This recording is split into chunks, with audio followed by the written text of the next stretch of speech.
opening win. Turkey beat Georgia, and Oseni takes CAF award to his primary school in Lagos.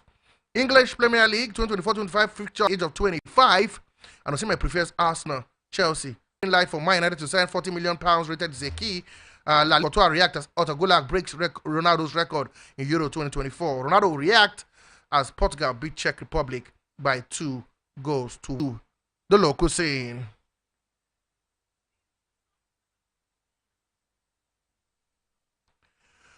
Okay, one man joins me on the show. Come on, he is no other than, of course, the finance boy talking. Okay, let's start off, of course, from the local scene. I start off from the sport minister who stormed the Benin City to drum support for the athletes at the National Olympic Trials. The Honorable Minister of Development, John Owen Edo, led his support to his athletes participating at the All Nigerian Athletics Championship, the 2024 National Trial.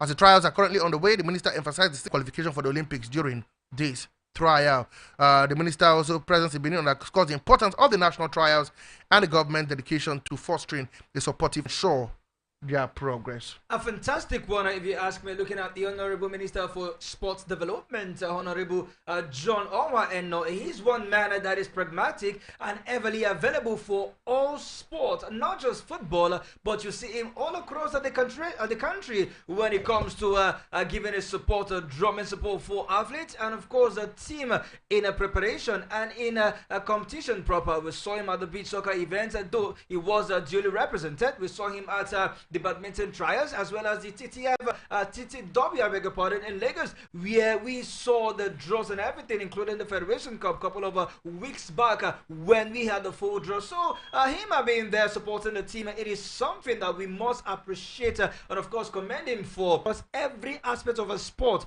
not just in support but also in administration, and also doing things that needs to be done at the right time. I must give it to Honorable John Owa and with this I hope the athletes, the 12 teams, an impressive chairperson, Mrs. Basi Itang chairperson, Mrs. Basi Itang Epang, alongside FCT Swam chairman Kelechi Onwudiwe.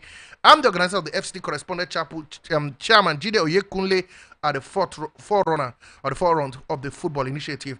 I come to you. We know the competition is second edition. Swan will be playing in that competition. You should be playing as well. Come on, you're gonna leave the mic for a moment. I'll be playing, but come on, a good initiative to get all our agencies, working together. It was a beautiful one. It was super colorful. We are journalists all across the city of Abuja. Absolutely. To come together, and it was quite impressive. It is the second edition. The first edition was super good. We hope that it continues this way. And for Swan out and support the Sport Writers Association of Nigeria is a talk of the country. Tobiloba Monsoon finished on the podium with them in Cameroon later this month. We're hoping she can win a medal. Last time she was in Tokyo, she finished fourth. And we're hoping this season here. There are Monsoons here. And Monsoon has vowed to finish at least on the podium table. She should win it. She's the world record holder. She did not tell us which of the medals that she's going for, but I love it when you do not want to put yourself under immense or undue pressure, even though she knows that we know that everybody knows what she should be gunning for. She is the world champion. She has a we definitely give her our support. The last time she finished fourth, just few seconds shy of the silver medal, not even the bronze medal. But I think she's looking ahead, and ahead is also we are looking out for her as well with of course a periscope and binoculars. Now let's look at one man, Finidi George. He has come out quickly to speak after his resignation, saying the reason he decided to step down was due to the change in the technical department of the technical arrangement of the team. He said he had a meeting on Thursday with them. They talked about moving forward and how to plan for the future and how to get the World Cup campaign back on track. And the night he gets a letter that the next party is coming, and I said no, he doesn't. He's been at this assistant role with Pesero for 20 months. He doesn't think he want to be an assistant at this moment.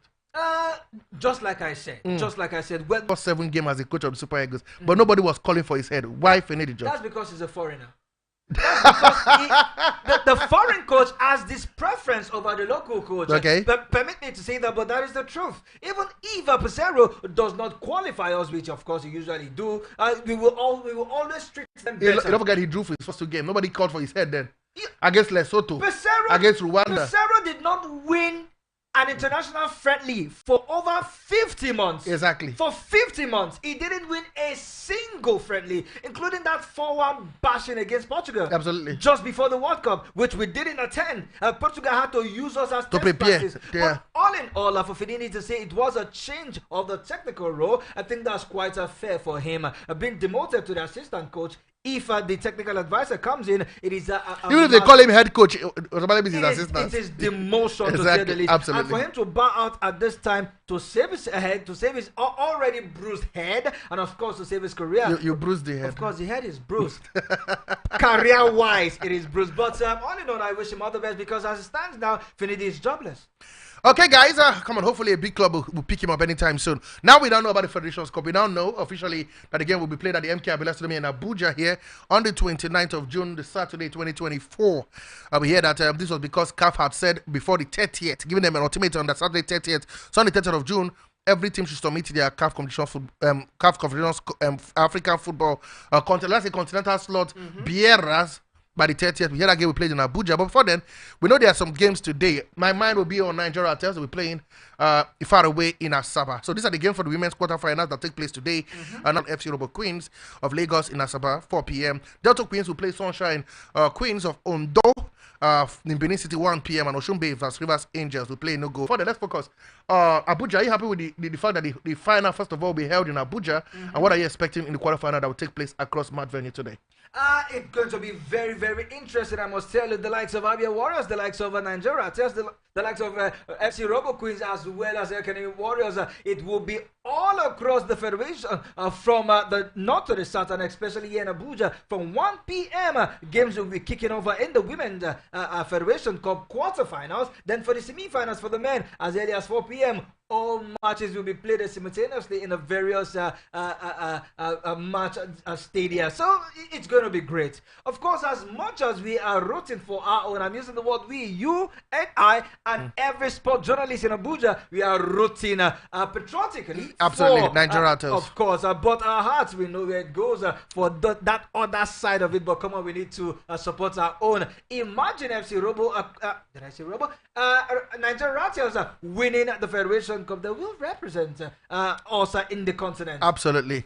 We wait and no, for the ladies, there's no continental slot for them, unfortunately. Only just for the leaders, winners, unfortunately. But at some point, I think if by the time CAF expands the women's CAF Champions League, where we can have maybe as much as 24, then maybe we can be looking at a slot for a team in the Federation Cup. It might just be a promotion to the NWFL if Nigeria Tels win. If they're already in the MPF anyway. At the end of life, I beg your pardon. Anyway, guys, before we leave the local scene, one man wants a move to Arsenal. His name is Victor Oseni, but we hear that Arsenal cannot suit his 120 million euros fee. Arsenal are willing to pay just above half of it, that is 75 million euros, for his signature. They say that's the amount they can't pay for him. But Oseni wants that move. He doesn't want to move to Paris Saint-Germain. They have learned from the Pepe deal. Well, they had to fork out 70 million euros to get that man, and they have to pay for installmentally. Even when Pepe had to leave us, now Arsenal, we are still paying to Lyon Metropole. So I guess Arsenal have learned, but come on, we know Arsenal, they have their transfer budget. They have barely go above that limit. You can't push them. No matter the player involved. Worst case scenario, they will look for a like-to-like striker. Okay. As much as Victor Osimhen do not want to go to Paris Saint-Germain, which I believe is a good move. It will be a good move for him if he do go there, because he have a good players to play around with, and of course it will guarantee a title. It will definitely win title. But for us now, it's more or less the cloud, it's more or less the fan base, it's more or less the support, and of course more or less maintaining that African hype when it comes to winning the laurels and what have you. So it's all about us now, for them to see how they can get a wager to get this man. Let's move over straight to the foreign scene. And where else we begin from, of course, what's going down in the Euros. So come on, 3-1 it was for Turkey. For me, that's the best game I've watched in the Euros this year. Turkey vs Georgia. It had crackers of belters. It had fireworks. Also, it also had, you know what I'm talking about, big goals. And it scored late dramas. 3-1 it ended. Moda Aragula with a belter become the youngest player to play at the Euro, to score in the Euros. And of course, Ataktoglu helping them the 3-1 victory. And for Portugal, it wasn't Cristiano Ronaldo to the rescue. It was a certain Francisco Conceição in his Euro debut. They scored in 90 plus 2 minutes. They showed that they beat Czech Republic coming from a goal down after Lucas Provod had given them the lead. It ended 2-1 in favor of Cristiano Ronaldo and his guns. Absolutely. I must say congratulations to Turkey. This is the Turkish team I saw in the 2002 Korea-Japan World Cup, where they went as far as the semi-finals, and of course they were beaten by South Korea in the bronze medal position. But Turkey, we are quite impressive, I must say. At one point, I was looking at the game. I saw Georgia team packing the balls everywhere, left, right, and center, and they had to reduce Turkey to just a shooting from and of course, long distance. Look at Gola. 18 years, 273 days, breaking Cristiano records over 16 years, 316 days, breaking that Cristiano Ronaldo's record, becoming the youngest player in the history of the Euros to score on their debut. I must say this guy is quite good. And for the Portuguese side, I noticed every major competition, the Portuguese side usually display one real talent. 2016, we saw Eder. That scored the winner in the final. 2002 in the World Cup, we saw a certain Goncalo Ramos, and now we are seeing a Conceição. Francisco. Remember, Cristiano Ronaldo and Francisco Conceição father played in the 2004 Euros, and now is playing with his son. Of course, it is not a Ronaldo show, but come on, you must have a way of sneaking him in. How he becomes the first player to play in 6 major Euros tournament. No one come this close. When you talk about longevity, you talk about Ronaldo. Anyway, guys, the draws for the Premier League is out, and this is how day one looks like. Man United will host Fulham on Friday, the 16th of August. Input to take on Liverpool. Arsenal vs Wolverhampton Wanderers. Everton vs Brighton. Newcastle vs Southampton. Nottingham Forest vs Bournemouth. West Ham vs Aston Villa on Sunday. 18th, you have Brentford vs Crystal Palace. Chelsea vs Manchester in the City. That's the Super Sunday. And Monday Night Football has got Leicester City taking on Spurs. A baptism of fire for Leicester City at the King Power Stadium. Their first game back in the Premier League. Because of time, let's quickly run. We know that Andy Murray started his campaign at the Queen's Farewell with a gritty win, winning 6-3, 3-6, 6-3 in the first round against Australia Alexa Popori, he's through to the next round. Alcaraz also started his defense on a good note as well, beating Argentina Francisco Crodulo 6-1, 7-5, also through to the next round. And for the ladies, we hear a certain Katie Bolter, the winner of the just concluded, Nottingham Open, bowed out of the first round out of its illness, losing to Alina Kalinina 6-3, and before she pulled out of that competition. We had Djokovic will compete at the Paris Olympic. The Serbia Olympic Committee have officially announced he's been there 4 times, won a bronze medal in his first attempt, but has failed to lose the top place matches in the last 3 attempts. This could be his year where he wins gold. Fine boy. As much as we need to drama support for Djokovic, it is not a compulsory, but come on, we just have to. He's number 2 at the moment. He wants to win the Olympic medal. He's been there 4 times, won a bronze medal, failed the last 2. He wants to win that gold medal. He has he look at Andy Murray in the eye and say, you think you're the one that can win it? I can win it as well. That is it. He has won all Grand Slams. Absolutely. And he's just looking at the Olympics to balance it up. My support would definitely go for him because I love success, and not forgetting the Spaniard going for the duo, talking about Rafael Nadal, and of course Carlos Alcaraz. Alcaraz also played the singles as well. He wants to, and don't forget, it's the Roland Garros court. You can say that again. Absolutely. And as for Katie Bolter, injury is part of it. Illness, is part of the game, and she, of course, about that. Get well soon and prepare for the Wimbledon. Okay, guys, we'll see how that one pounds out. But the games continue today. Don't forget, there's one game in the Nigerian Premier Football League today before the final game on Saturday, where Doma United will host Sunshine Stars. That game exactly for 3 p.m. to ensure that everybody play the final game this weekend. But before them, Group A will see Germany play Hungary 5 p.m.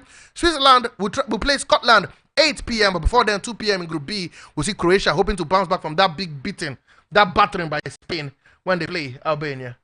As for me, I will definitely see how Germany will go past their opponents. A win for Germany, a comprehensive win, will guarantee them a progression into the knockout stage. Okay, guys, that is how much we can take off the show. But don't worry, I did tell you 4 p.m. is Sport Lounge, where we bring you up to speed with everything sports, and you definitely will have your say. Come on. That show, you just can't miss it. It's the bomb, the biggest sports show in Abuja. And it will be simultaneously, we will be looking at the Federation Cup alongside the game, as well as